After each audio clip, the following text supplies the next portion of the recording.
Only moments ago, New York has come under attack. Witnesses claim to have seen hundreds of UFOs. It's opening fire! Oh my gosh!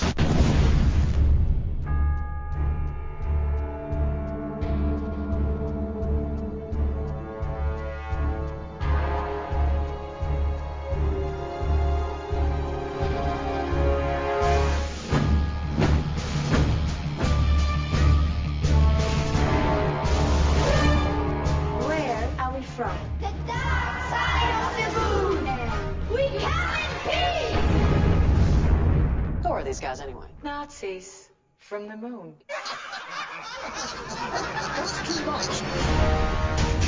One word from me, and the invasion from the moon begins. Invasion?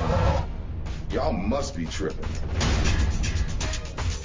Now my question is, what do y'all plan to do about it? Because we just happen to have a little something up our own sleeve. All presidents who start a war in their first term get reelected. Und wegen alle diese Untermenschen von der Erdkarte. This just keeps getting better and better.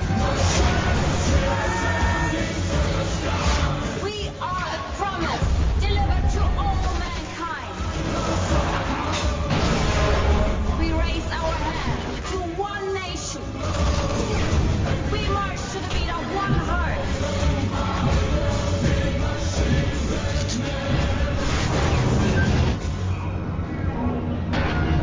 The world is sick, but we are the doctors. Wir sehen uns in Valhalla.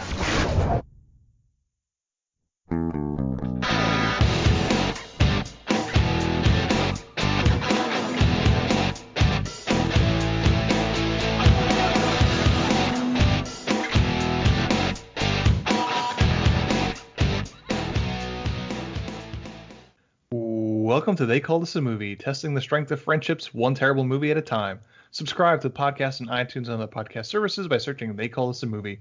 We are part of the Main Name Network, and to find more from us, check out the website at themainname.com or on Twitter, Facebook, and Instagram at The Main Name.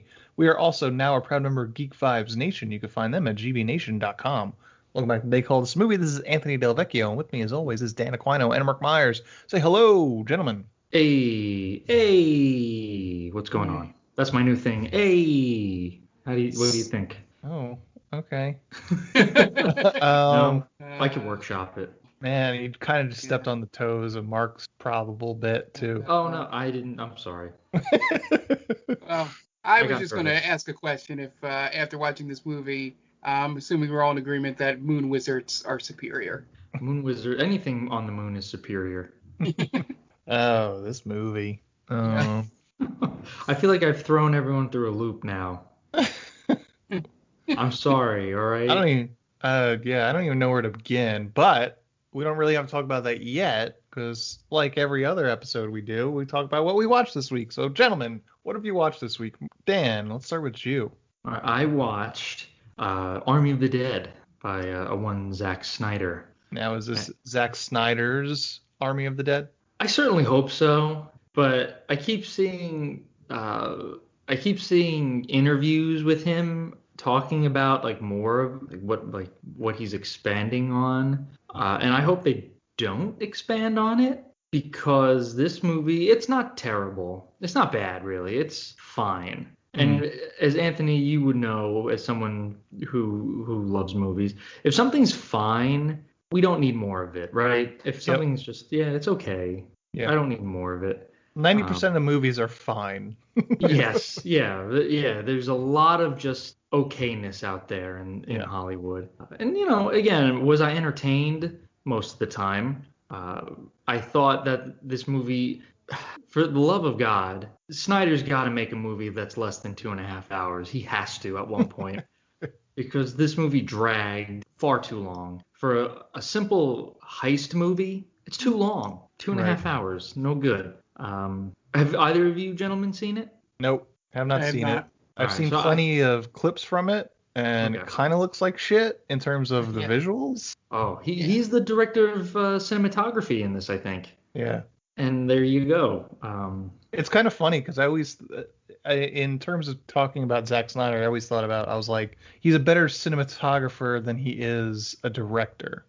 And Okay. apparently, maybe not. Maybe not. He does a lot of it's a lot of modeled backgrounds, and a lot he for some reason he really digs into like the blurry background with the character in the foreground being in focus. Was that a rack shot, right? Yeah, like a really shallow depth of field, and then Yeah. compensating with a bunch of rack focuses. Yeah, and just it's not an interesting, Vegas is colorful, it's vibrant. And again, I understand that this is a zombie apocalypse, but it's so boring. There's nothing to look at really. Mm-hmm. So it really takes away from that. And another thing that the characters really don't have much of a story arc. For 2.5 hours, you would think that you would get a little bit more from your characters. It's not really it. And I was talking to you guys about it, and Anthony, you said you saw someone agree with my take on it. This is essentially Aliens. You just take away the aliens and replace them with zombies. Mm-hmm. I understand that reference now because I've watched Aliens. There you go. Yes, I like right down to the badass chick who has the red bandana on. Yeah, I mean that's probably an homage, which is cool. But yeah, it's basically like an evil multi-billionaire is sending in a ragtag group of Marines. Here they're just mercenaries, but in Aliens they're Marines. Mm-hmm. And like, yeah, just you have to go rescue this object when really there's an ulterior motive. Mm-hmm. Who was the guy in Aliens? He was Paul Reiser. Paul Reiser, yes. There's even a Paul Reiser character. Like he goes along with Ripley just to, quote unquote, make sure everything goes to plan. Yeah. When really he has, he's really just trying to complete the ulterior mission. Right. Yeah. And again, it could have been better, but it could have definitely been worse. Gotcha. But just a lot of missed opportunities. Yeah. So 2 questions for you, Dan. Sure. To go back to Ant's original question, does the title say Zack Snyder's Army of the Dead? I think it does. Right. I definitely think they like Netflix portrays they're cashing in on the Snyder, like Zack Snyder's Army of the Dead. Mm-hmm. Yeah, just want to know if you got to that level. Oh yeah, like this guy.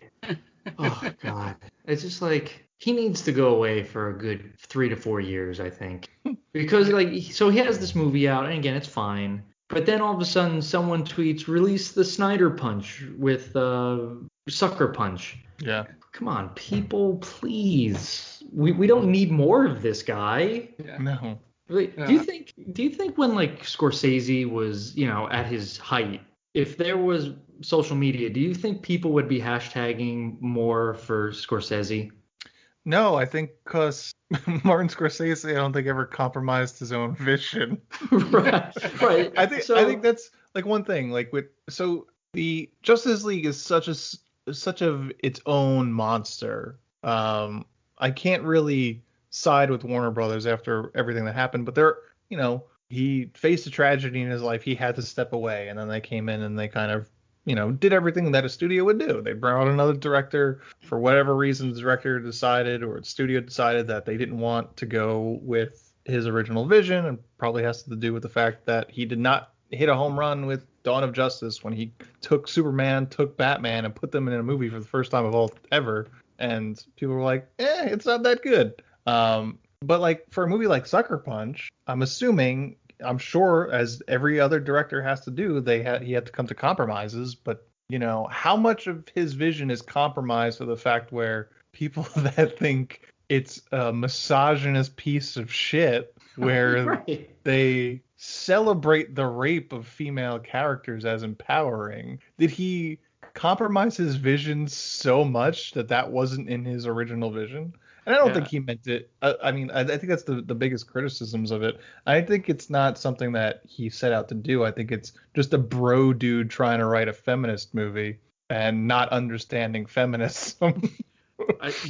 Someone joked about it that they quote tweeted one of the actresses tweeted the hashtag and said, release the Snyder Punch now with 20% more rape in it.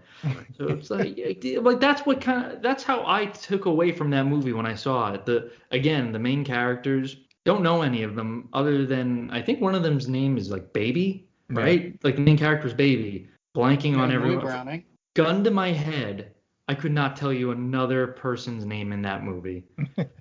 I know John Hamm is in it, but I don't know his character name. But yeah, I know the whole point of it is, like they're powerful in their minds. Yeah. Which is great, but that doesn't really mean anything when you're getting lobotomized in real life and being taken advantage of. Yeah, so that tweet feels very Jenna Malone. It was Jenna Malone, I think. I had to, as soon as he said it, I'm like, I think Jenna Malone's in that movie. That sounds very much like something Jenna Malone would tweet. Yeah, again, I can't imagine.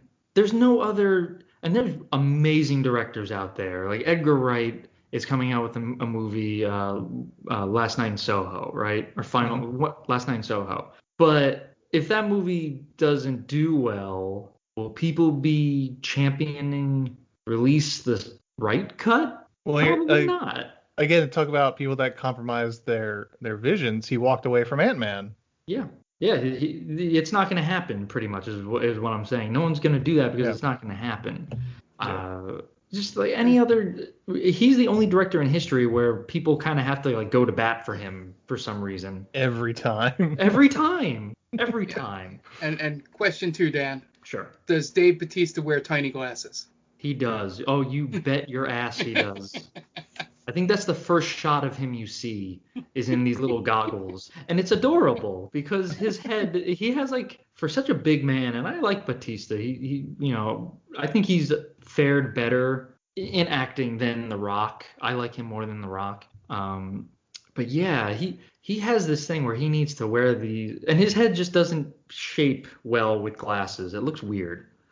And I don't know if you guys would not say that to his face, but I don't know if you guys saw that tweet, but they did like that galaxy brain chart. Mm-hmm. I remember you telling me about this. Yeah, it was like your movie does not have Dave Batista in it. Your movie has Dave Batista, but it's a cameo. Your movie has Dave Batista, but he's a star. And then Galaxy Brain was your movie has Dave Batista, he's a star, and he wears tiny glasses. Because I think he does it in the Spy movie with the little kid as well. Yeah, and Gruber, right? What is it? MacGruber? Is he in it? Not MacGruber. The Stuber with Camille and Jai. But so my biggest thing with, and I'll pass it over. My biggest problem with Army of the Dead was he introduces two like huge possibilities and it's never touched on. And it's like you sit there and you're kind of like wondering, like, did I just see what I think I saw? Like, that's weird, right? And then other people talk about it and then he doesn't mention it in the movie. And it's a cool concept. It's a really cool concept. So why wouldn't you put it in there, right? Why wouldn't you at least give some like narrative of it, some context clues? And I don't want to spoil it for you guys, so like if you decide to watch it, but yeah, man, sometimes you gotta tell us things. You can't just flash it. Like, maybe it is, maybe it's not. I don't know. We're gonna have to wait and see for my sequel. Fuck you, dude. What about you, Mark? What have you watched this week? Anything? Yeah. Nothing, unless if you count watching the Good For You video a dozen times. Then I watched the equivalent of maybe a TV show. There you go. I knew you were going to mainline that.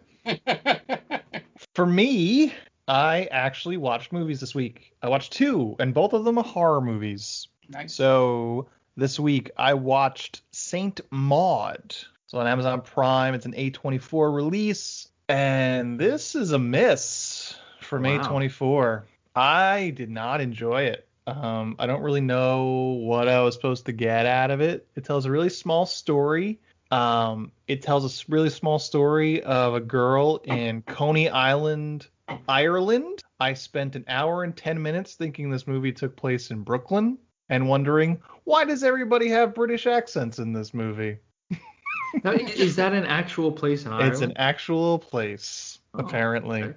But I was just like, because they're like, she opens up and you see her walk past a sign that says Coney Island. I was like, oh, it's Brooklyn. And then she walks up like this mountain hillside staircase, and I was like, oh, that's weird, but like creative license, she's going into this weird estate house, so let's suspend disbelief just a little bit. There's some hills, Bronx has hills and stuff. I'll buy it. And then I'm just like, well, our main character's got a British accent. Person that she's supposed to be like a caregiver, but the person that the person she's taking care of doesn't have a British accent. It's like, well, that person does, and this person does, and this person does. Like, what the fuck's going on here? And it turns out there's a Coney Island in Ireland. But the story is super flat. It's one of those movies where it's like, is this really happening, or is this in her head? Is she crazy? And then it never really 100% answers the question. And then it's like, fine, I really don't care. That's the second movie that you've watched in a row, like back-to-back weeks, where it's like, is it going on in her head? Because you watched that Amy Adams movie, right? The Rear Window or whatever it's called. Yeah, The Woman in the Window. The Woman in the Window. So, yeah, you got a shtick going there. I kept waiting for like something to like that turning point of the movie, because like Hereditary is very much like that. It's like, is she crazy? Is this all in her head? And then something happens, whether or not it's, she's crazy or this is all fucking real. I was waiting for that moment to drop, and it just never does. And it's super disappointing because A24 usually knocks it out of the park, but at least they're releasing, they usually acquire these movies and then release them. They usually have a good, but I've seen people say that this is like one of their favorite horror movies, and it's like stretching the horror, to be honest with you, really stretching the definition. Now, is it more, not like a psychological horror, but more of just like maybe like a tense, because like, again, you're waiting, it never. I'd consider it psychological. Okay. Yeah. It's a character study, I guess, is another way of putting it. But I wasn't impressed. Maybe I'm just not the right demographic, but I don't know. I'm an A24. I like most of their movies, but not a fan. But one movie I was a fan of, which I watched. So Joe Bob Briggs, his last drive-in series this week kind of took a page out of our book. Because last week we reviewed Maniac Cop, and then all of a sudden Last Drive-In decided to have both Bruce Campbell and William Lustig on this week to talk about Maniac Cop and Maniac Cop 2. And I was planning to watch it Friday night when it aired live on Shudder TV, but my TV does not get the Shudder app, so the only way I would have been able to watch it was on my phone. So couldn't do that because I wasn't going to watch a movie for 3 hours or whatever with that. But I watched Maniac Cop 2 once they released it onto the Amazon Prime Shudder app. So I watched Maniac Cop 2 after we watched Maniac Cop last week. Maniac Cop 2 is slightly better than Maniac Cop, I gotta be honest. Bigger budget. Bruce Campbell in it? Bruce Campbell is in it for a certain amount of time. Not to spoil anything. But he does return. So would you say he's 2 Maniac, 2 Cop? I would not say that at all. And when we release this episode, you won't say it either. No, I enjoyed it. It was good. It was fun. But the Joe Bob, the Last Drive-In's kind of so he would break up the movie with interviews and stuff like that. It was the first time I ever really watched his show, Joe Bob Briggs, which is fun. It was a cool movie. I was gonna watch both of them. I was like, I've seen Maniac Cop very recently, so I'll just watch Maniac Cop. But that was cool. Yeah. So I was in the horror mood this week, and I got the itch. So maybe I'll watch some more for next week's show. And yeah, so that was it for me. Yeah, that's the only shows I've been watching, the movies I've been watching. But yeah, that's it. So we're gonna take a quick break before we get into this week's movie and listen to some ads so we can pay those bills, and we'll be right back. And welcome back. Now it's time to get into this week's movie, and this week was Dan's pick. So Dan, what'd you do to us? Okay, so as I've done several times in the past, I confused a movie that I wanted to watch with what I picked. So the movie I picked was from 2012, Iron Sky. And what I thought I was going to watch was Sky Captain in the World of Tomorrow. And they could not be two more different movies. Sure. Yeah, this movie is about moon Nazis. Which given the time period, like what's going on now in the world, it's kind of relevant. Not the moon part, but the Nazi part. Yeah. Sure. Yeah. I mean, yeah. Well, let's just say, like, did any of us, when we were growing up, did any of us think Nazis would come back right? I don't think so. At least I didn't. I don't know about you Yeah, guys, I mean, but I thought we had finished those things off. right. I feel like that was the plot of The Sum of All Fears, maybe. With Ben Affleck and Samuel Jackson? Was that Nazis? Feel like I remember a swastika playing a role in it. You might be right. I saw that in theaters and I hated it. And I think most people did. I buried that. I know a nuke goes off at a sporting event, and I guess I always thought, well, that was the sum of everyone's fears, the nuke. But I guess Nazis could be the sum of a lot of people's fears as well. Yeah.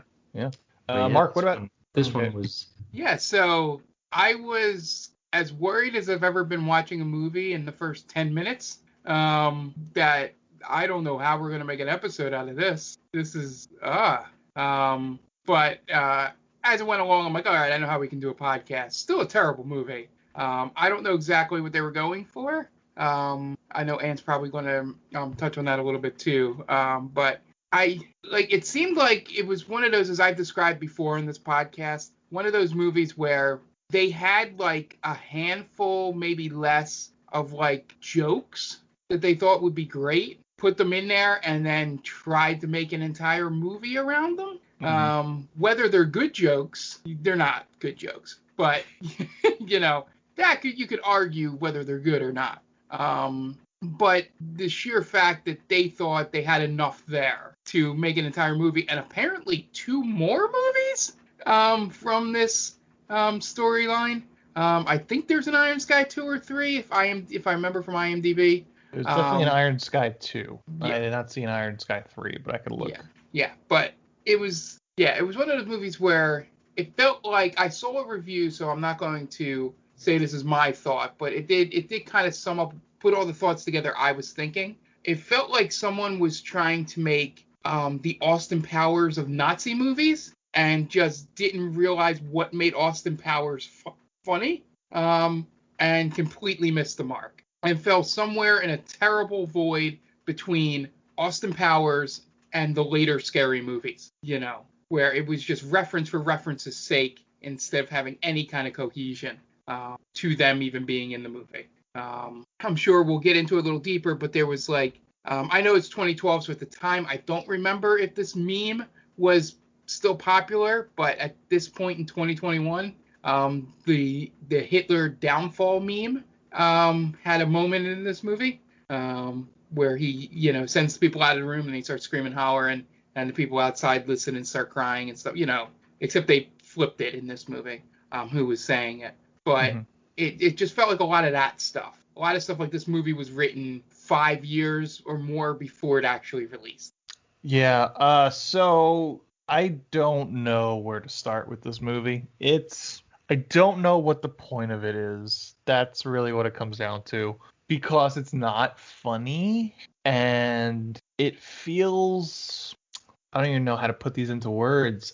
I don't know. It feels like it's supposed to be satirizing the world in which we lived in 2012 and throwing moon Nazis into that world and trying to make a bigger point of the world around us. Is it that, propaganda leads to the destruction of the world, and people in power will ultimately do what they need to in order to keep that power and for that to grow, and we're not so different than the Nazis if you look close enough, sort of thing.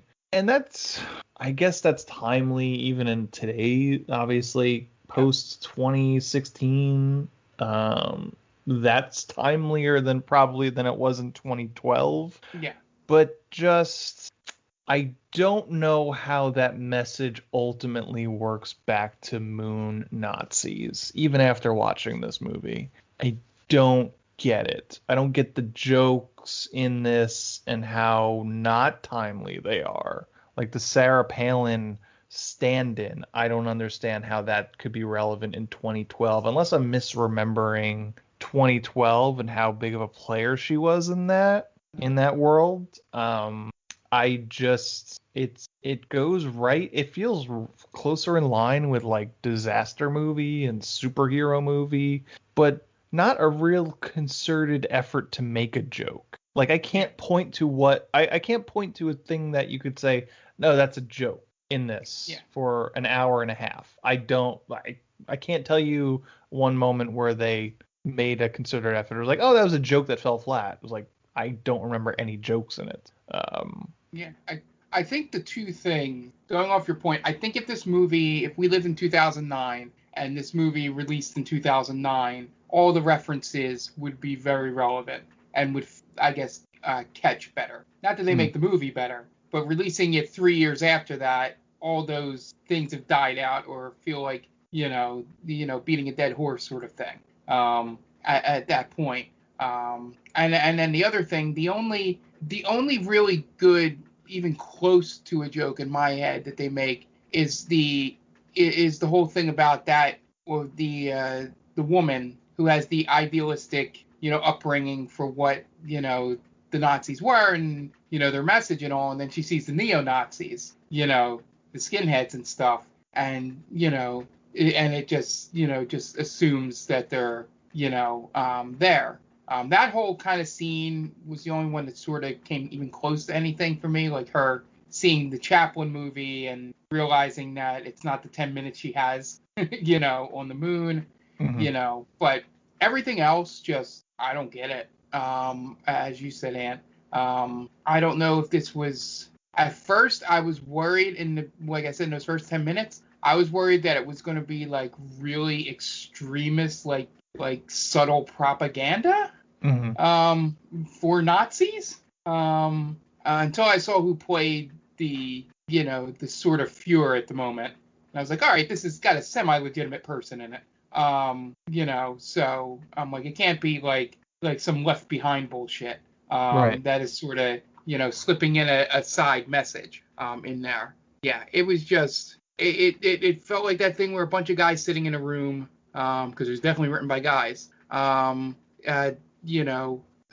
thinking that everything they said was hilarious, and then they present everything they say in that room, and everybody just stares at them. But yet somebody gave them how many millions of dollars that you'll tell us in a second that was spent on this movie? Not even close to $1 million. I think it was 755,000 euros. I think I read. Yeah. 7.5 million euros. Oh, it was 7. I thought it was 755,000. Maybe I didn't write it down right. Well, they used the period instead of a comma, so if one of you may have read that wrong either way. I don't know which way it was, but when denoting money. But it just felt like, and maybe it's the lost in translation fact that this was made by Australians, Finns, and Germans, I believe. In collaboration, all the America jokes just felt like Europeans making fun of Americans more than actual good, biting satire on the political culture over here. But yeah, I would say 70% of this movie plays differently post the last 5 years. Mm-hmm. I think you guys are overthinking a movie about moon Nazis. Well, here's the thing, though. I think much like in disagreements and conversations, when you invoke Nazis, you better be fucking right about it. It's like people have lost their careers by calling people, well, this is like Nazi Germany. I look at Gina Carano. This movie is using Nazis to tell a quote unquote entertaining story. And you got to fucking hit a home run if you're going to invoke Nazism. You really do. Do you? You yes. 100% do. Because then why are you bringing them up? Because we already have a movie about space Nazis and it's called Star Wars. We don't need this movie. True. Yeah. And they don't they don't invoke Nazis. And to be fair, even the title of this movie doesn't make sense. Iron Sky. There's nothing that happens in the sky. It's in space. So why not call it Iron Space or Iron Moon? I'm going to guess that the makers of this did a little bit more research than I did in terms of Nazi phrases or Nazi operations or anything like that. And I'm assuming that you could probably walk back the words Iron Sky to be something specific to Nazi history. Possibly, sure. Yeah. I don't think it was trying to be funny. I think it was just trying to be this weird action movie, like action sci-fi, and it totally, like you said, it totally whiffed on that. I don't know if it was. I guess it was trying to make fun of people that are stuck in the past, or just like, because there are still Nazis now, and there have been, I guess, Nazis around for quite a while, but those people still hold on to that ideology for whatever reason, and I guess maybe it's making fun of them. I don't quite know what they're trying to make fun of, if anything. All I know is that it's batshit crazy. There's an African American actor who is turned white in this movie, and then it's just like not really talked about by anybody. Yeah. Right, except for him. And we were talking off the recording about how if you're that actor, and what's his name? Christopher Kirby. If you're Christopher Kirby, how do you look at that script and say, yeah, I'm cool with them turning me white for 90% of this movie? Why not? It's he looked like. Did you ever see the Eddie Murphy Saturday Night Live sketch? Yeah. Yes. When he goes in whiteface, that's what this was. It was so clearly bad makeup jobs. It's very uncomfortable, this movie, and I think what they were trying to get at the end was that, like you said, Anthony, like we're not so different from the Nazis because they have that battle in the sky or like in space for the energy. Mm-hmm. Right, and everyone's launching nukes at each other. It's like, we were the bad guys all along. I was like, okay, well, thanks for bringing that message up at the very end of the movie. Yeah, that makes no sense, but I don't know. I don't know. I think, well, because like, as of right now, right, in this movie, there's the whole, the two head Nazis march into Washington, and that hasn't happened recently, and we're basically like welcomed in by the president, like, oh, you're going to save my campaign. Like, is it just going to show that Americans will whore themselves out for certain powers? Maybe. I don't know. Well, I think that entire scene was more so trying to make a joke or a point or whatever, that how gullible Americans can be to propaganda. Okay. Yeah, sure. You got to remember it was written by Europeans, or were made by Europeans. So, that was definitely what that whole segment was about. And it was a little too real in terms of, basically, a Nazi writing what the president was saying, and it being, you can hear how it could be interpreted another way. I feel like if we watched this years ago, we would have a different conversation than we're having now. And maybe that's the main point of this, is that so much has happened since this movie came out, that, it's just, a whole different animal than it was when it was even released. But I think getting to your point that, or getting back to Ant's point, that's one of the main things when you always think of fiction that does have Nazis in it. The ones that actually, there's no medium. You either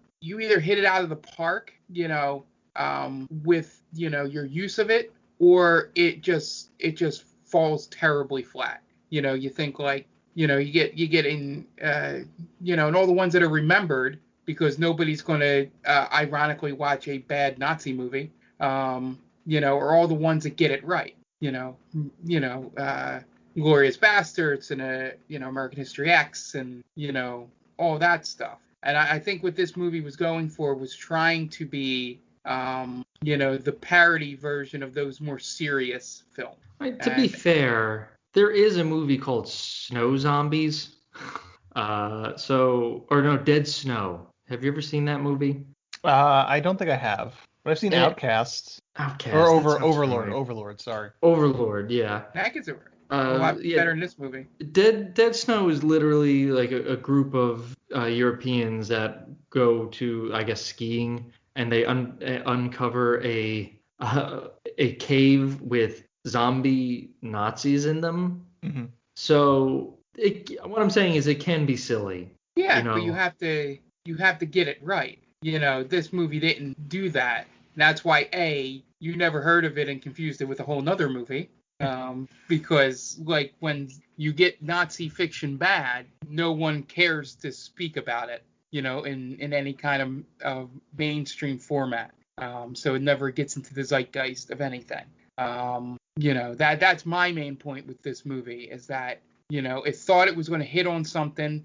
It might have been written in the height of all those movies Ant was talking about, disaster movie and epic movie, and all that stuff. And then by the time it came out, that trend had died off and it was just left out there to die at this point.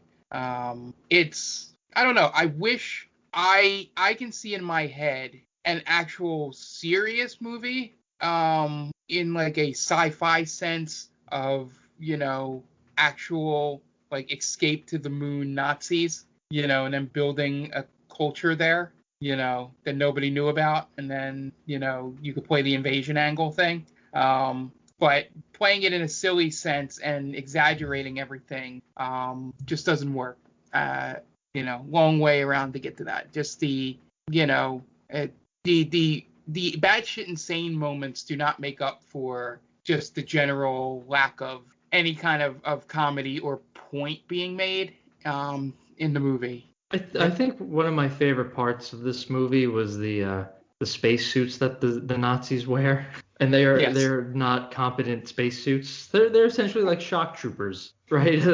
They don't have special suits on. Yeah. So I don't know how they would have survived in space, and even the American spacesuits. Yep, They kind of look like scuba divers. Like, it was so silly. And someone wrote a review, and this was the review that sold me, because again, like #horny. But it said, this is what it's like if Brazzers would have had a big budget. I was like, oh, I have to see this. And that's kind of like what it was like at the beginning. And then it just kind of, like, it just devolved very quickly. And I wasn't really uncomfortable with anything, again, up until they turned the black guy white. And then I was like, oh, I don't know. I was like, I don't know if they're going to want to do this movie. Like, you guys, I don't know if they're going to want to do this. But I persevered, and then it spiraled from just like weird sci-fi to just silly, right? When they introduced the George W. Bush space battleship, and then everyone else had space battleships. And I was just like, all right, like, now what is happening here? And why is this happening? Yeah, I think there's no point to the story other than they wanted to invade America, or they wanted to invade the world, right? I mean, that was as deep as it got. Blow it up? Right. I don't think so. I don't think that's true. I think there was, with that whole end scene, there is obviously a message to this movie. The whole scene of everybody blowing each other up over helium-3 there's a point to this movie. It's not told well. It gets distracted in its message by being, I don't know, all over itself. the place. Yeah. Yeah. But I don't think I could let it off the hook. It was like, oh, it just wants to be silly and stupid. It's like, if you're going to try and have that message at the end of the movie of, see, who's the real Nazis after all, Right. All the real Nazis were the friends we made along the way, sort of punchline to this movie. And it's just like, well, go fuck yourself. You didn't tell a story in the first hour and 25 minutes that's deserving of this holier than thou point that you're trying to make, is kind of where I'm coming from. It would have made, I agree. That should have been something that had been touched upon rather than at the very end. Because, I mean, they do say, oh, we have this helium-3. It's going to essentially power up our invasion, right? Which is, all right, whatever. But then this should have been the angle, like, oh, maybe there's an arms race now to get to the moon, to fight the Nazis and all that good stuff. But it's also never really explained why the Nazis landed on the moon, right? Like, obviously they lost the war. Yeah, they're escaping. Right. But you're going to tell me they had, in 1941 to 1945, you're going to tell me that they developed that kind of sophisticated technology? And they got up there without no one else. Without anyone knowing, yeah. Without anyone knowing. And, there have been missions to the moon, what was it, 1960, right? 1969 is when we landed. Oh, 1969. So, and the cosmonauts were sending up satellites. So all of a sudden, this is just like a big surprise to everybody. But have we ever sent anyone to the dark side of the moon? I couldn't tell you. Probably not. Just didn't they use the moon's gravitational pull in Armageddon to kind of slingshot themselves around? So Bruce Willis would have saw what was up. Right, Bruce Willis would have said something. Exactly. I agree. It's one thing to take this daring type of leap with storytelling and say, this is cool, because legitimately, it's a cool idea. Again, you put anything on the moon, like a moon base, like send some of that moon money. So if you put anything on the moon, that's pretty fucking rad, right? And then everyone hates Nazis, so they somehow have a secret, like a society on the moon. That's pretty rad. That's a pretty cool idea, but you do nothing with it. Yeah. I kind of wish this movie had been like a Die Hard with Nazi moon men. Sure. Right, because you get Christopher Kirby's character, James Washington. You get James Washington. He and his co-pilot, they land on the moon. The co-pilot goes out, gets his brains blown off by the Nazi moon men, and then now he is captured. He's brought in. They go, no, it's a black guy. We hate black guys because we're Nazis. But he somehow escapes with that really stupid cartoonish, like bunk, bunk, bunk, bunk. He hits all of the Nazis in the head with his space helmet. Yeah. He does that and he gets away. And now, he falls into the grate, right? He falls into the ventilation shaft. Yep. It's set up right there, right? So now he's crawling his way through this moon base with Hans and Klaus and the Führer, and they're all looking for him, like, we can't be corrupted by this black man on our Aryan space station, and maybe he does get help from the woman, right? Maybe because she's naive, she doesn't know, and now he's teaching her, like, hey, in America now, like, this is cool, like we're cool people now, we like each other, and she kind of falls in love with him or whatever, but he's kind of trying to sneak his way off of the moon. And I think that would be pretty rather watch that cool. Movie. Yeah, that's so much better. And you don't have to get Sarah Palin involved or the Lisa Ann version of Sarah Palin. So, yeah, I regret picking this movie? Yes, 100%. Am I glad that we watched it? Kind of. Okay. Because it's, again, I'm kind of tired of Anthony picking the batshit crazy movies. I wanted to kind of, steal some of that thunder. And I think I did a pretty good job. Yeah, it's definitely batshit crazy. So, Iron Sky from 2012 is directed by Timo Vorensula. We're going to go with it. We're not going to say their name ever again, so it's fine. I'm going to call him Timo at the end. Starring Julia Dietzy, Christopher Kirby, thank you, got that one. Gotts Otto, Udo Kier, Peter S. Sargent, Stephanie Paul, Tilo Bruckner, Michael Cullen, and Kim Jackson. Has an IMDb score of 5.9 and a Rotten Tomato score of 40%. Budget, 7.5 million euros. Box office, 10 million worldwide. You guys want to get into the plot? Let's do it. Sure. All right, Dan, we got for us. I'm going to give a quick shout out to our good friend and listener of the podcast, Tia, and let you know that you can go listen to her podcast, The Top 10 with Tia. Tia and her friend Brittany get together every week and release a podcast of their top 10 lists. So go check it out. A lot of great top 10 lists.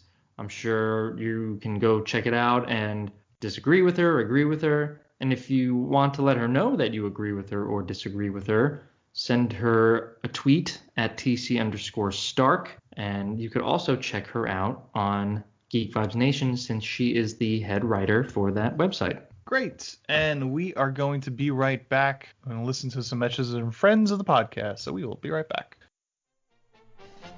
Hey everyone, this is Steve. And this is Adam. And we're part of the Hop Nation USA podcast, Pittsburgh's #3 craft beer podcast. Join us every Friday for new beer reviews. We'll talk about the news, history, and homebrewing. Plus, we'll sit down with the best brewers and industry personalities that'll have us. So whether you're a casual drinker, a hazy boy hophead, or even if you're a whale hunting cellar hoarder, just search Hop Nation USA on Apple, Spotify, or your favorite podcatcher and join the nation.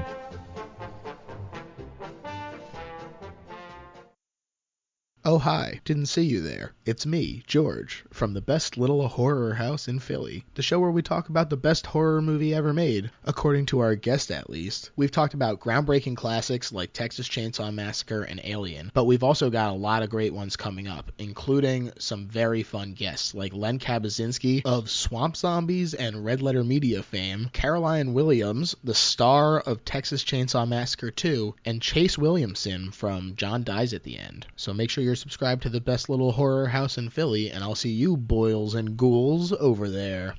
And welcome back. Now it's time to get into the plot for Iron Sky, not to be confused with Sky Captain in the World of Tomorrow. You can see where I got that though, right? Yeah, Iron Sky Captain in the World of Tomorrow. Yeah, they have the sky word in there. Yeah, and Totally. steampunkishness. Yeah, so cut me some slack. Sure. We open on the year 2018 as a lunar lander approaches a moon base on the dark side of the moon. They are American, and we can tell that by their re-election banners for a Sarah Palin lookalike on them. Which seems like you probably can't do that with publicly funded money.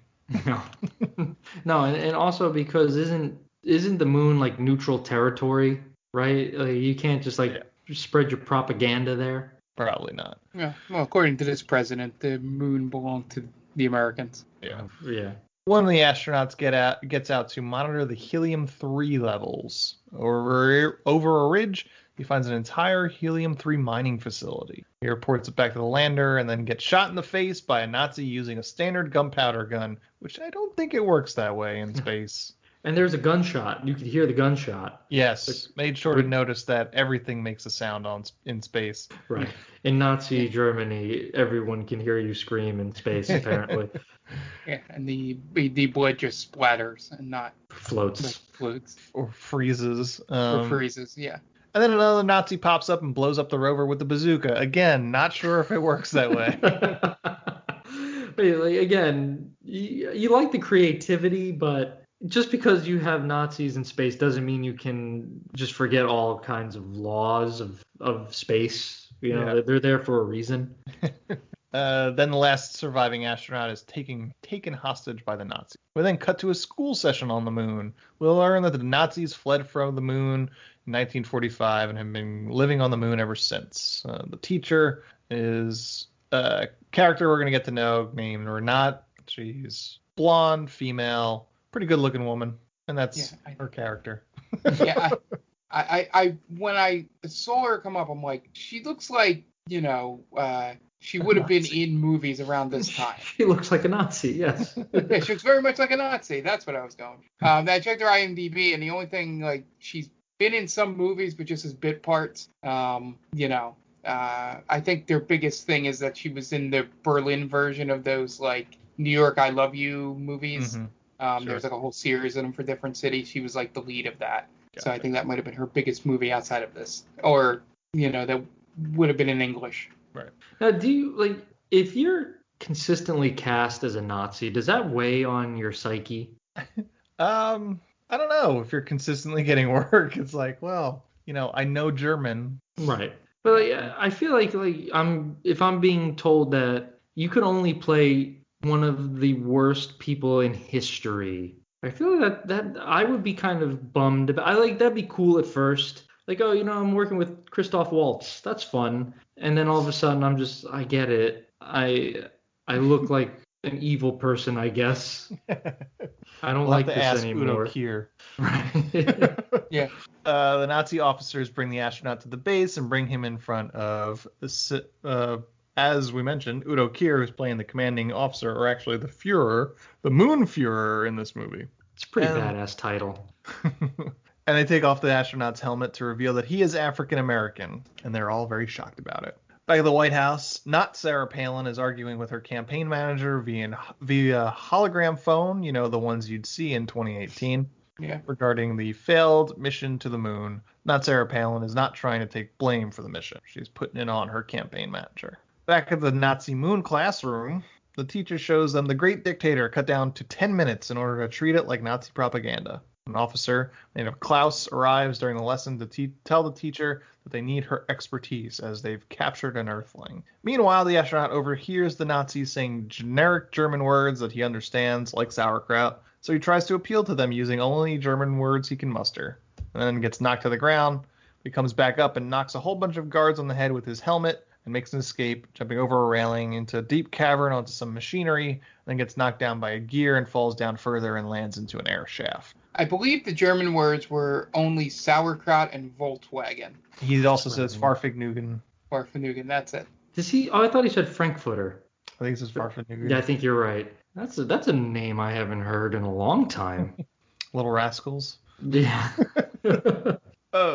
The officer walks the teacher down a corridor and calls her a knockout, and at that moment, a grate falls on his head, knocking him out. That's the one joke of this movie. That's the joke. That's the joke. There you go. We found it. And then the astronaut jumps out of the grate. He asks the teacher how to get out, and she doesn't answer him, so he sees a door and goes to leave. And then she tries to tell him that it's the airlock, but it's too late. He opens the door, and they both go sliding out into space. The astronaut grabs onto something as he gets pulled out, and the teacher's clothes, for some reason, get undone as she's pulled out, but the astronaut grabs her and pulls her back in, and they wind up closing the airlock again. Possibly the most gratuitous almost nudity we've seen in a long time. Now, this is where I thought they were going with if Brazzers had a budget. It's like, okay. Well, it would have made sense if his pants were pulled down, I guess. It's like, oh my, I don't know. What? Oh mein Gott, you're so big. It's like, oh, here we go. All right, some moon sex. This was more gratuitous than the opening of Barbarella. Was it? I don't know. Also, I feel like they would have died immediately. Oh yes, their heads would explode. If I learned anything from Total Recall. I was just gonna make that reference. Like, they never, as much as I shouldn't have expected from this movie, they never explained why they never had the Total Recall reaction to being, helmetless in space. Mm-hmm. At any point, even on the Nazi base. Yeah. Also, his arm would have been ripped out of its socket from the sheer vacuum of space. Probably. And then once he pulls her back in and pulls himself back in, he just stands back up. Like there's no pull. It's just like, all right, now I'm gonna go close the airlock. He just saunters over to it casually. Yeah, it's, I guess, moon Nazi bases react differently. Yeah. It's all that helium-3, baby. That's right. Gave him the super strength. unobtainium of this movie. A bunch of Nazis come up, and the one that got knocked out pulls a gun, planning to shoot, but the astronaut says that he knows the President of the United States, so they believe he can be useful. They take him to some scientist's room and strap him down onto a table. The scientist, not accidentally looking like Albert Einstein, they pull out the 2018 era things out of his pocket, such as a phone. And he explains that he's not an astronaut. He was a model hired to go on the mission, which is a thing that they do not explore that well. Yeah, he is not an astronaut. Kind of he forgotten. is just a model, which is so weird. Does he actually communicate with the president at any point after this? Never, right? Nope. Makes no sense. Yep. It would be, I don't know, it's just like, I get the idea of like they make a big deal about the fact that it was the first black guy in space. You mean to tell me that they couldn't find a guy that was an actual astronaut? Right. Yeah, why are you sending a model? Well, yeah, it makes no sense whatsoever. You can't take a picture of him on the moon. You're not going to see anything. Right. I think that's part of the joke that doesn't land, is we're supposed to interpret that as they just didn't believe there were any, black people at NASA that were smart enough to go on this mission. Well, I guess smart enough wasn't the problem. It was camera ready. Camera ready, yeah. Yeah. It's not a joke. I don't. No. It's barely a concept. Yeah. Are you telling me you know jokes better than the people who wrote this movie? I don't think so. I think I do. Oh, okay, fair enough. I won't fight you there, really. Yeah. So Klaus wants to find out why the astronaut was there, telling the scientist he has 24 hours to find out before he will just resort to torture. At the UN, the Secretary of Defense addresses a special council regarding the disappearance of the astronaut, and I had to look up what he was because they never specifically mention he is the Secretary of Defense or name him. A lot of these characters don't get named until like 40 minutes into the movie, which is annoying when you're trying to write notes. So what is it, like blonde-haired, blue-eyed person? Oh, right. God damn it. That's all they are. The secretary says that the mission was to promote the re-election of the president, which seems illegal to use public funds to do so, but the rest of the council believes that it was either for military purposes or to mine helium-3, which the Secretary of Defense just laughs off. Back at campaign headquarters, the campaign manager is looking over plans on how to spin the disappearance of the astronauts and then berates all of her workers at them for their terrible ideas. And this is the downfall scene, right, Mark? Yep. Yeah. It's almost like beat for beat in terms of how she's acting, how the people in the room are acting. Like, it looks like they tried to get it down to every single movement, down to the glasses shaking before they hit the table. Yeah. I didn't get it until I read the trivia. I was like, oh, that's why she was overacting in that scene. Yeah. But that's back on the character that we see far too much of, and I kind of hate it. Yeah. And she's all over the place. Exactly. Like she winds up at the end, and there's no need to have your publicist on a space station. Yeah. And she looks 10 years older in those scenes. She looks like a Power Rangers villain in that scene. Yeah. What were they thinking? The makeup department was unkind to her in those scenes, though. Oh, yeah. And the wardrobe department. Yeah. Everyone was just unless like she specifically asked to look that way. But yeah, they did her no favors. I had to look up to make sure it was the same actress. I was like, is this that's the character Vivian, right? I am not sure. Yeah, it's a weird character arc that she has. She just becomes obsessed because she has blue balls because Klaus wouldn't fuck her. That's a hell of a promotion, by the way. Yeah, right? Campaign manager to the commander of the USS George W. Bush. Right, like that's like me. I do such a good job, like ingesting tape. Like, Dan, you really ingested the shit out of those tapes. You're now the commander of a warship. Or like, you're now the host of the nightly news. Like, okay, yeah, sure, that makes sense. I'm in. Can I get a sweet jumpsuit with like things coming out the sides? I would look like Liberace, essentially. She looks like a ear of corn that still has its husk on. She does. She really does. It's very dominatrix kind of look she has going, you know. I don't. Did you guys ever watch the X-Men, like the 90s X-Men cartoon? Yeah. Do you remember Mr. Sinister? Mm-hmm. Yeah. Do you remember the cape that he had? Oh yeah, it comes up. Yeah, and it's like it kind of feathers out a little bit. That's what she has. She has the Mr. Sinister look going. And what a disappointing character arc for her, where she just resorted to a woman scorned because she's right. Like she's not even a good character, but like at least she seemed like she had some sort of personality a little bit, and she had some drive, and she was like, you know, she was the mastermind behind the mastermind, you know, sort of thing. And then it's like one day she doesn't get fucked by a Nazi, and she's just like, this is my character arc now. Yeah. This is all I care about, is killing the guy that I didn't get dick from. Right. That's a huge pivot. Yeah.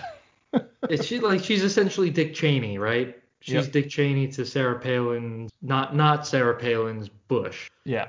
Yeah. Like, I don't get it. Yeah, she's the man behind the curtain. She's the great and powerful Oz. Yeah. The Iron Curtain. Ooh. See that?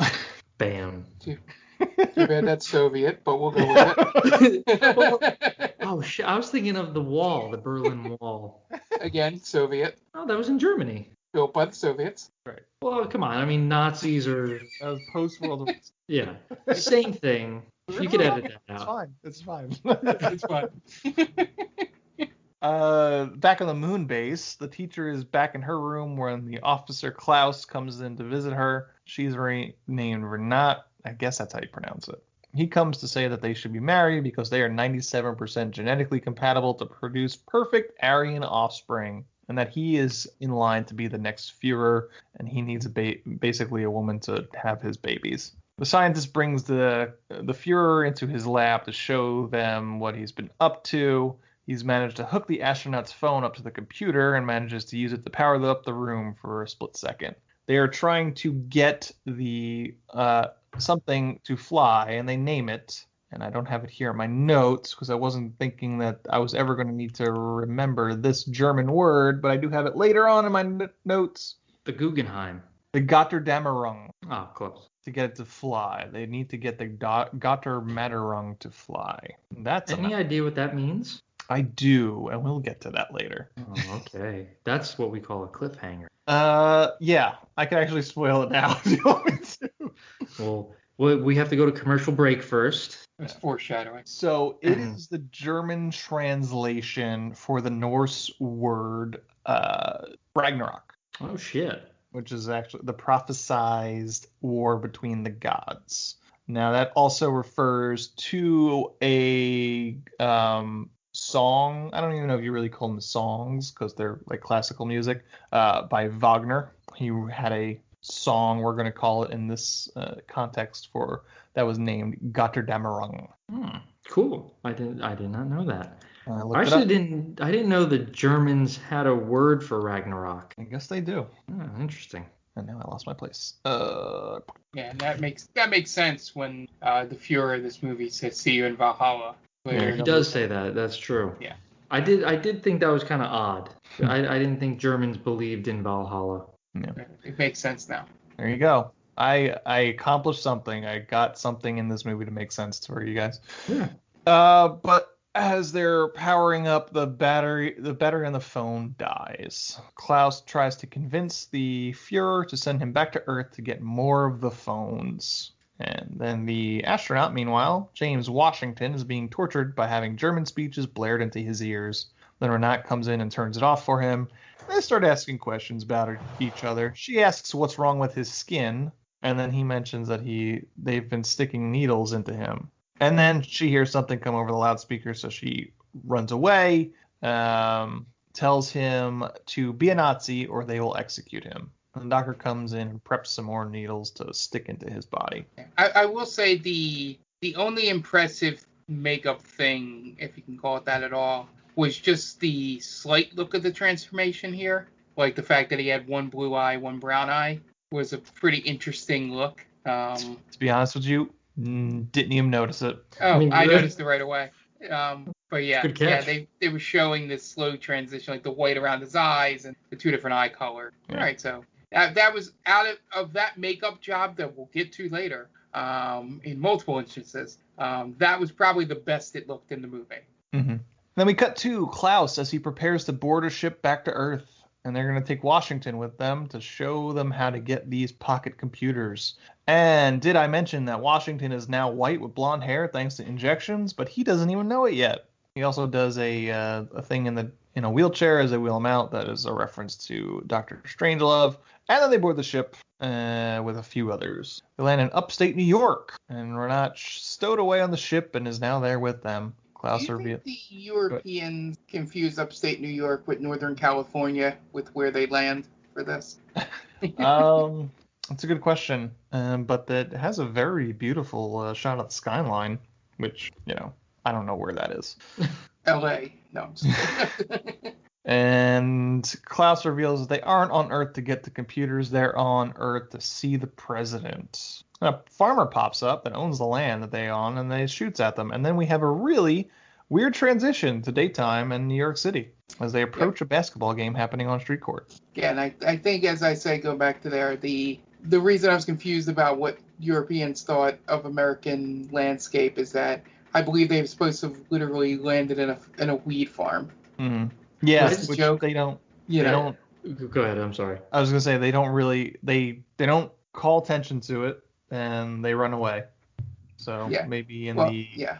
in the longer cut version of this movie that it plays a part. Well, yeah, the couple references I heard was that, Washington, notices the smell, and then he walks over and sniffs one of the plants. Yeah, At one. but for what purpose? What purpose does that play in the movie? Nothing. No, Nothing at all. I like how they land their spacecraft there. They're attacked by a farmer, and nothing comes from it. Nope. That farmer is never mentioned again. The only references to the farmer is when they get back to that ship later on, and there's like dream catchers and stuff inside the ship. You would assume that she's been inside there, but that's about it. It makes no sense. It doesn't at all. But Why wouldn't they contact the police or somebody? Like, hey, there's a spaceship in my yard. Well, maybe because their whole yard was full of illegally grown marijuana. Oh yeah, that I guess. See, there's a thread, like Ann said, the longer cut of this movie that connects why all those things happened, why that ship was still there. It's because they're not going to call the cops on them, fucking stupid movie. Yes, They approach a basketball game happening on the street corner. Klaus sees a Volkswagen van that he wants to steal. So Washington, thinking he's still black, goes to talk to the guys playing basketball, talking in slang, and each one of them immediately pulls guns on him and starts shooting at him as he runs away. So that might be the most offensive thing in this movie, that everybody in that game owns a gun and are strapped. So still turning the black guy white might be the most offensive. But that's a close second. Yeah. So Washington jumps into the van that Klaus and Renat have procured in the meantime. In the van, as Klaus drives, Washington realizes that they turned him into a white guy, and he's pissed with good reason because he looks terrible. But Klaus gets angry and pulls a gun on him, but Renat settles everyone down. Later, they kidnap Vivian, just out of nowhere. We get to see it like mid-kidnapping. The campaign manager throw her in the back of the van. Washington confirms that she can help them get to the president. Klaus immediately tosses Washington out the door and they drive away. And in a warehouse, which for some reason they knew existed, which I guess they tell Vivian that they want her to bring them to the president because they want to bring their message of peace via the National Socialist Party to the world. Vivian has a realization of an angle that she could bring to the president and is on board and definitely wants to fuck Klaus. In the Oval Office, Vivian brings Klaus and Renat, looking like steampunk Nazis now, in to meet not Sarah Palin. Vivian says that they are there to help with the campaign, and then Renat starts to spout some dictator-like propaganda. We get a montage as Renat starts writing speeches for not Sarah Palin, and she starts using them, and it succeeds boosting her ratings. Then we cut to 3 months later. Washington is a homeless guy yelling about moon Nazis on the street, and Renat walks by, now dressed in modern day clothing, and sees him and says hi. So he grabs her and says she's one of the moon Nazis he's been talking about, and they wind up having a fight in the middle of the sidewalk, and then they get arrested. At the police station, Washington tries to tell his side of the story. His story being that he was an African-American model sent to the moon, thought to be dead, but was turned white by secret Nazis on the moon and returned to Earth with them. And then Renee corroborates the entire story. They get released, and Renat can't understand why Washington is so upset because from her perspective, they gave him everything. They made him white and taught him about the National Socialist Party's message of peace and unity. He tells her that they robbed him of his life. They walk past a theater that is playing The Great Dictator, and Renat tells Washington that they should go watch it so he can see what the National Socialist Party's platform is all about, thinking it's the 10-minute cut that she shows her students. Fast forward to the end of the movie, and Renat is shocked by the content, specifically the light they portray the Fuhrer in. She's confused as the portrayal of the Nazis. Washington says that she's confused as to what the Nazis are and points out a few skinheads, saying that those are Nazis, and while she is technically one too, she's not like them. But she says they're probably nice people and goes over to introduce herself, and the threat of rape is immediately in play. Washington tries to intervene, but he's pushed aside, so Renat kicks one dude right in the dick and a fight ensues. Pretty convenient that the Nazi skinheads are right outside the theater playing The Great Dictator. Yeah. Right. What are the odds? Nazis love art house film. 100%. That's always been their biggest problem, really. Revival theaters just packed with neo-Nazis. Right. They're lovers of the arts. Well, probably an 80s New York. Maybe. But again, I don't know. Do a lot of theaters play The Great Dictator? I feel like that's probably not something that's in high demand. I mean, there's the film forum in New York. Do you think it plays that often? They have their specific programming. You might catch it one month when they're doing a Charlie Chaplin retrospective. Okay. What was the little rascal? He is the little tramp. The Tramp, yes. Yeah. That's playing the next night, I guess. Yeah. Meanwhile, in a limo, Klaus and Vivian look over polling numbers for the president. Vivian says that what the president could use is a good war because a war always makes a president more popular. Just ask Bush. Yep. Klaus says that he can help because he could give an order to start the invasion from the moon. And he wants to show her his plan, but she just wants to fuck. She wants to see that plan. The fucking plan. His fucking plan? It's probably not very good, I'd bet. Probably not. Right, just a lot of missionary. Yeah. So they go back to her. Okay. And it would be completely against character for to do anything with her anyway. Not that this movie stuck with consistency. But he would have fucked her if the Fuhrer doesn't show up. He was literally hand down his pants, ready to pull out the little dictator. He was. Do you think the carpet matched the drapes? For him, not for. I'm not being grotesque here. I just want to see if that guy's pubes matched his hair. But not grotesque. Got it. Thanks for clarifying what you meant by that. Yeah. Well, do you? Come on, we're not moving on from here until I get an answer. I would assume that he's not dyeing his pubes on moon Nazi base. Oh, that'd be incredible if they had that.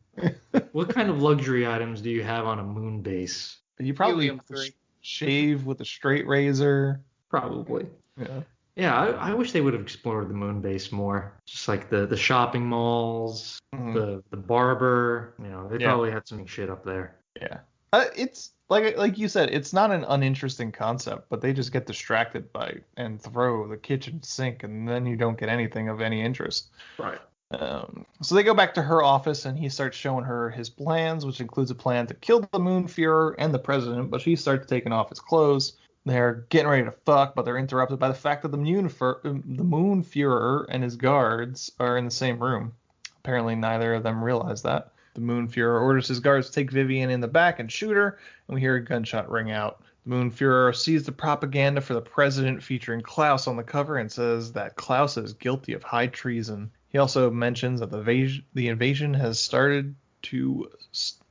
begun. Just then, we're not in Washington storm in, so Renat can tell Klaus that she doesn't want to go forward with his plan because now she knows what being a Nazi really means, and he's just a Nazi piece of shit. So the Führer decides he can just plan to shoot all of them. But then a machine gun from off-screen demolishes the Moon Führer and all of his guards, and it turns out it's Vivian. She tricked the guard that was supposed to kill her into letting his guard down by offering him a blowjob, and she killed him. That old trick. One last blowjob before I die. I definitely wouldn't fall for that. Wink. You're right, guys. I would totally fall for that. Okay. Oh, no, you got me again. I will never not, right. Like, man, I'll take that chance every time. Oh, yeah. You don't know what's going to happen. Like, what if it's, that one time? It just needs to work one time. And then you're good. This woman wants to give a blowjob for last time before she dies. She must really love him, as I assumed all women do. Right. If I'm a man in power, I assume that, right? Like, oh, yeah, this happens. It's America, too, from what I've been told. Yeah. This just happens everywhere. That's feminism, baby. Right. It's also it kind of ties into the conversation the two Nazi henchmen are having on the roof. Mm-hmm. They're looking at like the Playboy. Yeah. It actually made me uncomfortable when they were talking about it. I was like, oh man, because it's like they're making it not sexy. You know what I mean? It's very clinical. Yeah. Like, now I don't want to think about this anymore. You just ruined everything. Leave it to Nazis to ruin things, right? So Renat and Washington get away as Klaus takes the gun from Vivian to shoot them, but it jams. And then Klaus leaves Vivian with blue balls. So Klaus goes to the roof to get on the spaceship back to the moon, and announces himself as the new Fuhrer to the guards. But then the Moon Fuhrer shows up with a gun to try and stop Klaus, but he doesn't have much life left in him, and he collapses at Klaus's feet. Klaus finishes the job by kicking the Fuhrer in the face and gets on the ship to leave, and goes into space and then orders the Meteor Blitzkrieg. Dozens of UFOs attack the U.S., specifically New York, as well as meteors getting dropped on Earth. The President, Vivian, and the Secretary of Defense watch on as New York City gets demolished. The President is very happy because presidents that start wars in the first term get reelected, and is even more ecstatic when she finds out they're actual Nazis. Also, the idea of time and space just does not matter in this movie whatsoever. It's like Vivian gets to Washington, D.C. in no time. Also, they get to the moon in no time. Yeah, how long of a trip is it to the moon? Like a week? I think it's like more than a week, I think. Yeah, a fortnight maybe? Maybe. I don't know the exact 10-day? time. Yeah, something like that. So I guess it's just, I guess it's just to, make the story go a little faster, but no one wants to see like the Nazis in their little spaceship just flying around. Like, so what are you gonna do when we get back to the moon base? It actually only takes 3 days. I'm surprised. Oh, okay, pretty quick. Yeah.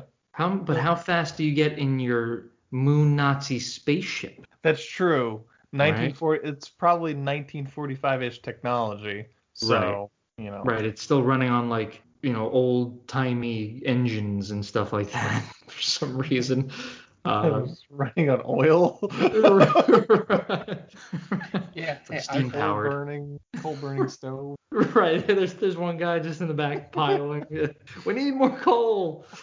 They pull the lever from like the old school like the Titanic, the steamboats. Yeah. Like crank that lever. Full power, more coal. We need more dog.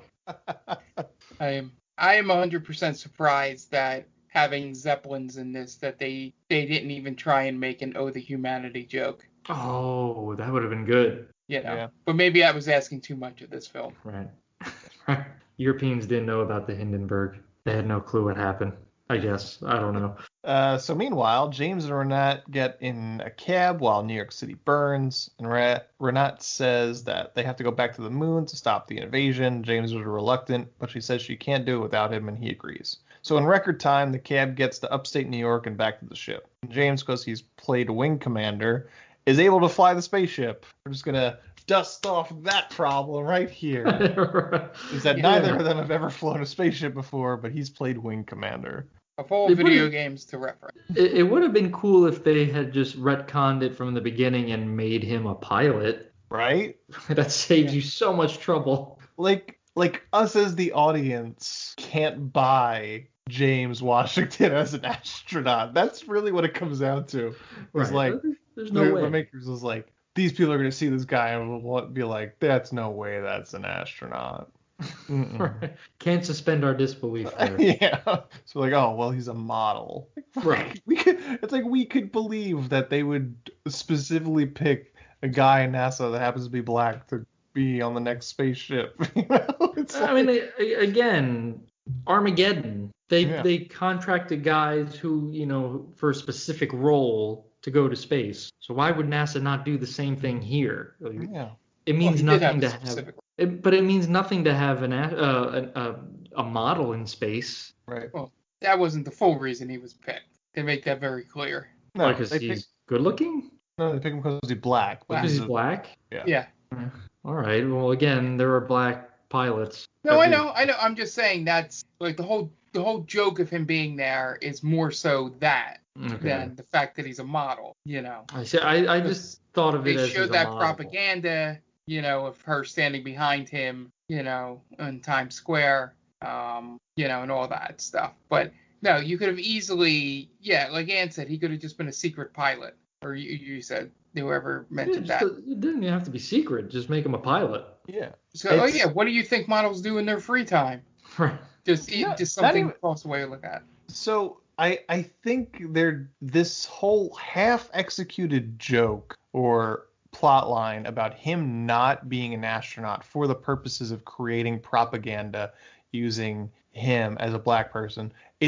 Now they have to do so much heavy lifting on the back end to justify why he can now fly this ship. And they hand wave it by saying he's played wing commander, when you don't need to have that question even be asked if they handpicked this guy to go on the next space station because he's the only black guy in NASA. I can understand that. Yeah, there you go. Like it causes so much logical dissonance, like, you know, just to have that plot line that they never fully execute in the front. Now we have to figure out why he can fly a plane. Right. I think like maybe when they were writing it, they just got to that point like, oh shit, one of them has to fly the plane. And at that point, you know, the movie's almost over. So are they going to go back and change it in their next draft? I guess not. But yeah, it's something it's such an easy fix. Yeah. And it's just laziness at that point. Mm-hmm. I would have accepted that he doesn't know how to fly anything, hasn't played any games, and just fucking lucks into it.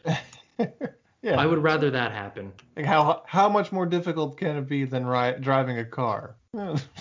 Sure. And it's the same thing with, like, it worked perfectly in Independence Day. Yeah. Remember that movie? Will Smith has never flown an alien spacecraft, but he's a pilot. Yeah. And he's a black pilot. Imagine that. So the UN calls the special counsel.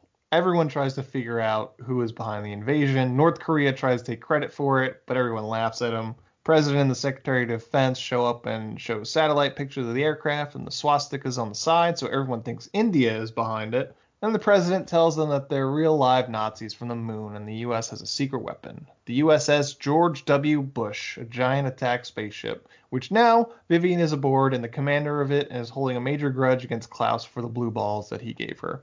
Is the indication at this UN meeting that none of these countries know what Nazis are? Like, with that India, I know the joke is meant that symbol is used before the Nazis, but, like, that would not be the first thing to come through my head when I see a swastika. Yeah, at least I guess if I'm in the UN Council. I guess they just thought that, you know, Nazis don't exist anymore. Yeah. That would be right for people in government, I'm assuming. Yeah. I also feel like the UN ambassador for India probably wouldn't be wearing rings with the swastika anymore. Probably not. Yeah, that's a fair assumption. Yeah. It's like, I'm just not feeling this symbol anymore, fellas. Like, I know it was a gift, and I appreciate it, but now's not the time. Yeah. You wear that at home. The W. Bush starts to mount an assault, but is overmatched by the Nazi forces. But then all of the world powers have their own versions of these attack ships in order to help. And the president is upset about that because no one was supposed to have these. And they go back and forth about America is not supposed to having it either, but America does whatever America wants to do. It's called satire, bros. Real quick, is Australia considered a world power? It's like on the cusp, I guess. It's like world power, like B, I guess. I think they're theoretically in the G20, but that's, you know, not much of an accomplishment. Right. Like when people ask you, like, oh, you hear hoofbeats, you think horse, you don't think zebra, right? Mm-hmm. It's like when someone asks you for a world power, you don't show Australia. Like, right, you show, China, the US, Russia. Like, you show the big ones. You don't like, oh, here comes Australia to save the day. Well, this movie is partially funded by Australians, so. So you have to. And also Finnish people, and you can tell the senses of humor of who produced it, because the Australians, the whole reason they come here is just so they can make a good day mate joke. Yeah. And Finland, I think they abstain. They abstain. Yeah. They don't have a spaceship that's armed. There's a joke that'll never, ever get old. Am I right, guys? Yeah. But also, even the Avengers need a Hawkeye. You're lucky Jen doesn't listen to this podcast. Or maybe she does. I don't know. But well, you'll find out in a day or two. Right. Can you imagine? The stairs. Like, that's what your country is like. Everyone, or I don't know how every other country thinks of Finland. Maybe they don't think that way at all. It's just us because we suck. No. I think Finland, this was also funded by partially Finnish people, so they may have been making fun of their own country. A little self-deprecation. Yeah, because I think they're I think they might have been. I don't know. There might be a World War II joke in there about the 3 Scandinavian countries. Well, what if it was just like the people from Finland really wanted to get in on this movie, and then like, all right, we'll only let you in on it if we can make fun of you abstaining from World War II. Yeah. Oh, fine. All right. So meanwhile, Klaus and his ship make it back to the moon. A space assault ensues, and the world forces more than hold their own against the space Nazis.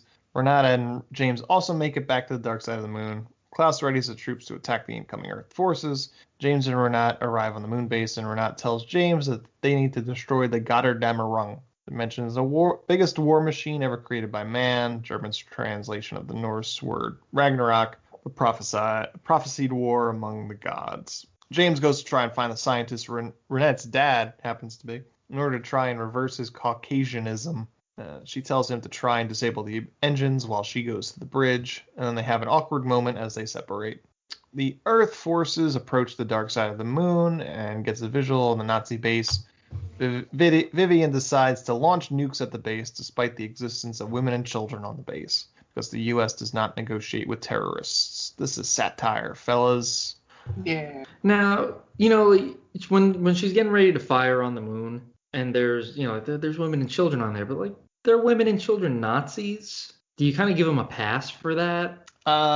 This is getting a little bit too close to U.S. foreign policy. Rather not touch upon it on this podcast. Gotcha. That could be for our Patreon. Yeah, there we go. W. Bush launches a bunch of nukes on the base, killing a lot of people, seemingly mostly innocent people. Klaus calls Dr. Richter to find out how long before the Götterdämmerung is operational. He says 3 months. Klaus tells him he has 3 minutes. James sneaks up on the doctor and knocks him out with a comically large wrench. Then Klaus gives the order to start the helium-3 engines, and the Götterdämmerung is operational and comes out of the crater it's been hiding underneath, and it's enormous. Klaus fires off some guns that blows up part of the moon in order to give the Götterdämmerung a clear shot of the Earth, the debris causing damage to the USS W. Bush. Meanwhile, as James tries to stop the engines, Dr. Richter comes to and tries to attack him, and they start to fight. Or not, at the same time, she sneaks, finds an emergency fanfare lever, which she pulls and starts to play some sort of national anthem, assuming it's the Nazi national anthem, but I don't know if they got that specific with it. Which all the Nazi officers have to stop to salute, which slows down their assault and gives James a chance to fight back against Dr. Richter, but Klaus doesn't fall for it and orders his officers to find out what's going on and why it's playing, so they run off. Klaus starts lining up the guns to fire upon the Earth, but Renat shows up with a gun.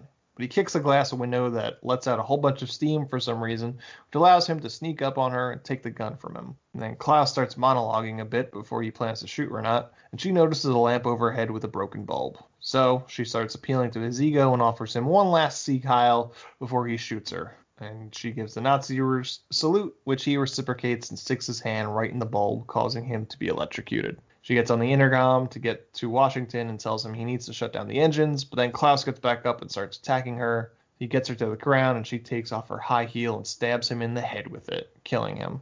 Meanwhile, Washington can't really figure out what he needs to do to stall the engines, so he just pulls all the wires out and gets electrocuted.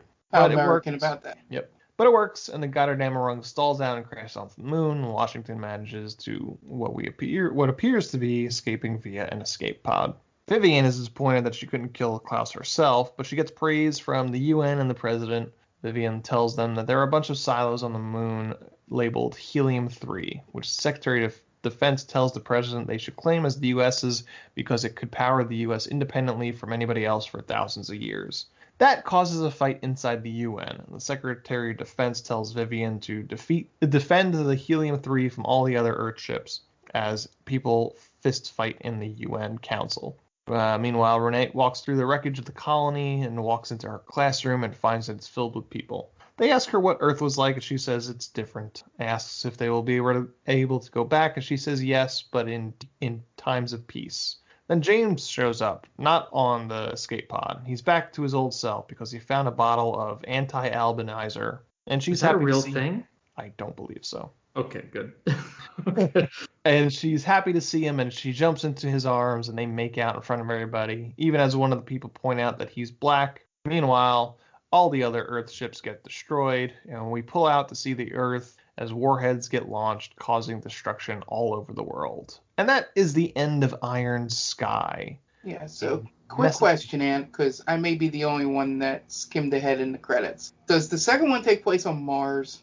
I don't know. I watched to the end to see if there was this felt like a movie that would have a end credit scene. Yeah. But all it had was just pulling out to Mars. So possibly. Yeah. Okay. I didn't know if that was in your notes or not. Nope. My notes end there. Yeah, this movie's all over the place. Yeah, it's a mess. Story-wise, acting-wise, visually, it's a mess. Ooh, yeah, it's ugly. Yeah, very drab, very drab. A lot of it takes place on the moon, so. It looks like what you would get if you gave Zack Snyder $7 million. Yeah, his vision definitely would have been compromised with this movie. For sure. There was way more Nazi moon base that you didn't get to see in my movie. Okay, Zach, all right. Because it's very stylized to his sort of. It kind of looks like Sucker Punch, to be honest with you. Sure. It has the same drab color tone to it. Yeah. Right. A lot of browns. A lot of just a lot of browns, really. Yeah, it's not a good-looking movie. Nope. Again, but I think it's not like one of those. What's the name of the like the movies that the studio that does the I'm trying to think of what it is. The Asylum. The Asylum, yes. So it's not bad enough like the Asylum movies, but it's still bad enough to be like, yeah, this movie is it's shitty, but not Asylum shitty. Yeah. Just to give you a description of why Iron Sky 2 may have been a good choice as well. They have to save humanity by fighting the Vril, an ancient shape-shifting reptilian race, and their army of dinosaurs. Oh no, thank you. Yep, I'm vetoing anybody ever picking that movie. Yep. That sounds awful. It would have been better if it was set on Mars. That came out in 2019 too, not that long ago. Oh, you know what movie did space Nazis pretty well? Starship Troopers. There you go. Yeah. Star Wars Space Nazis. Yeah, there you go. Half the time they did it well. A few times. Phantom Menace probably did it the best. You guys got any more to say, or you want to plug your shit? Real quick, I want to make the movie where it's Die Hard on the moon base. Okay. We're making that movie. Bruce Willis is getting pretty close. Sure. That is the point with the Die Hards. Yeah, that would be the next logical step. So don't steal my shit, Hollywood. I'm coming for you. I'm at Diaquino122. That's my personal Twitter. I also help run the Stranger Damies Our Real Play D&D Twitter. Drop us a line. Let us know if you like what you see or you don't like what you see. Chat D&D with us. Also, rate and review the podcast on iTunes. That really helps us out a lot. So, that's my shtick. Yeah, so all of our podcasts, Stranger Damies, as Dan mentioned, our D&D one, airs new episodes every other Wednesday. We stream our sessions live at twitch.tv/GameVaultPod. And then we have the Game Vault Podcast, which is where the Twitch channel comes from. That airs every other Monday. Myself, Tom, and Jen talk a little video games, and then we talk about a retro roulette game that we had played that week. And then we stream, including that retro roulette game, 5 nights a week over on the twitch.tv/GameVaultPod. So be sure to check that out. Once again, that's twitch.tv/GameVaultPod. Okay, great. And we are They Call This a Movie. You can find us on Spreaker and wherever you get your podcast just by searching They Call This a Movie. We are also on all socials by searching The Main Damie. The main website is themaindamie.com.